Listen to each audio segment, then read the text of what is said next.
हम बढ़ते हैं अगली खबर की ओर। उत्कर्ष कोचिंग सेंटर पर अचानक स्टूडेंट्स के बेहोश होने की घटना की जांच रिपोर्ट सामने आ गई है। जांच रिपोर्ट में किसी तरह की सबूत न मिलने की बात भी सामने आई।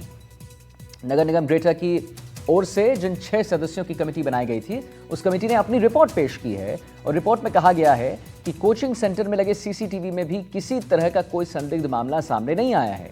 कमेटी की ओर से पेश की गई रिपोर्ट के मुताबिक कोचिंग परिसर के आसपास की गई सीवरेज की जो जांच है, उसमें सभी सीवर चेंबर्स और लाइनें ठीक मिली हैं।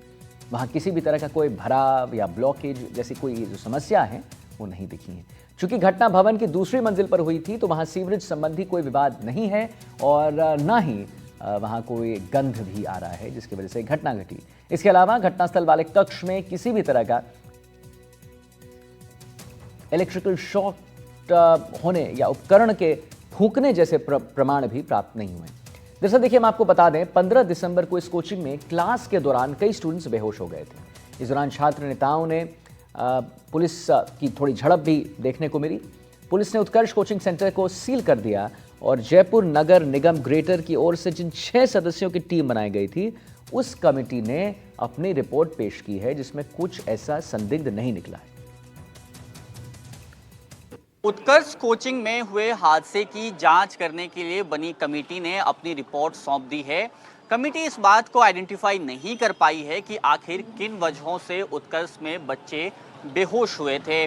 साथ ही साथ कमेटी ने साफ तौर पर यह कहा है कि इसमें नगर निगम की किसी तरह से कोई गलती नहीं है। जो बात कही जा रही थी कि सिविल लाइन की गंध इतनी तेज थी कि विद्यार्थी बेहोश हुए, इन सभी कारणों को नकारा गया है और ये कहा गया है कि संभव है कि कोई पेपर स्प्रे जैसी चीज हो सकती है और इसको आइडेंटिफाई करना पुलिस का काम है। फौरी तौर पर अगर देखें तो कमेटी ने पूरे प्रशासन को पाक साफ करार दिया है। हम इस वक्त उसी इलाके में मौजूद हैं और यहाँ पर एक चाय की दुकान पर कुछ स्टूडेंट्स हैं जो अलग अलग प्रतियोगी परीक्षाओं की तैयारी करते हैं। इनसे बात करेंगे। क्या नाम है आपका और किस चीज़ की तैयारी करते हैं आप? मैं अविनाश मीणा, स्प्रिंग बोर्ड में आरएस की तैयारी कर रहा हूँ। अच्छा अविनाश, आप मुझे ये समझाइए कि अभी जो रिपोर्ट आई है, इस रिपोर्ट को किस तरह से देख रहे हैं आप लोग और जो घटना हुई उसके बारे में क्या राय है आप लोगों की? मैं सरकार से ये पूछना चाहता हूँ कि इसका जो रिपोर्ट आई है वो स्पष्ट रूप से रिपोर्ट क्यों नहीं दे पा रहे हैं। इसमें किस वजह से गैस लीक हुई है, किस कारण हुई है और क्यों हुई है। ये बताया जा रहा है कि पहले की कुछ किचन का कुछ ऐसे था कि किचन में हुआ है कुछ ऐसे। तो किचन में क्या रसोई घर है क्या?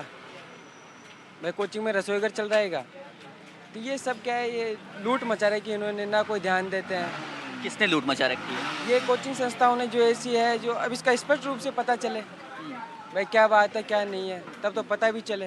अब कुछ पता ही नहीं चल रहा, रिपोर्ट में अब कुछ नहीं बता रहे, या तो सरकार उसे नहीं स्पष्ट कर पा रही है, ये हो सकता है। तो आप लोगों को क्यों लगता है कि रिपोर्ट में क्यों चीज़ें साफ नहीं की जा रही हैं? क्या ये भी तो हो सकता है कि सही में रिपोर्ट में कुछ आने वाला ही नहीं हो, या आप लोगों को कोई और वजह लगती है? रिपोर्ट में फिर ये होता है ना कि लड़कियां जो इतने स्टूडेंट्स हैं वो बेहोश कैसे हुए? अगर रिपोर्ट में नहीं आ सकती तो बेहोश क्यों हुए? इसका जवाब दे। कोई तो वजह होगी। हाँ, कोई वजह तो होगी भाई, जिससे कि अपन को लगता है कोई किसी कारणवश नहीं हुआ। तो ये वजह क्यों नहीं बता पा रहे, इसके पीछे क्या कारण लग रहा है आप लोगों को? इसके पीछे ये कारण है कि ये दबाव में रहते हैं और ये सरकार है, जो सरकार है कि मान लो जो कोचिंग के फाउंडर हैं तो या तो किसी मिले जुले हैं। ये आपका आरोप है? हाँ, या तो मिले जुले हैं या फिर क्या नाम से, या तो बताएं भाई इस कुछ तो होगी वजह, एक वजह तो होगी जिससे बेहोश हुई है स्टूडेंट। तो वजह जानने की कोशिश कर रहे हैं। कुछ और स्टूडेंट्स हैं। क्या नाम है आपका, क्या करते हैं आप? हम प्रियांशु पारिक है। हाँ प्रियांशु, ये जो पूरी घटना हुई है, इसको लेकर के आप लोगों की क्या राय है? और जैसा ये कह रहे थे कि कोचिंग संस्थाओं के दबाव में बहुत एडमिनिस्ट्रेशन जो है काम करता है, आपको इन आरोपों में कितना दम लगता है? बिल्कुल सही बात है और एक्चुअली क्या है, मेरे हिसाब से शासन व्यवस्था बिल्कुल भी अच्छी नहीं है। बस पैसे कमाने की ओर ध्यान दिया जा रहा है और ये कोचिंग जो हब है वो उसको बिजनेस में बड़े से बड़ा अमाउंट हम कैसे जनरेट करें, सिर्फ इस चीज़ पे फोकस है और स्टूडेंट्स पे बिल्कुल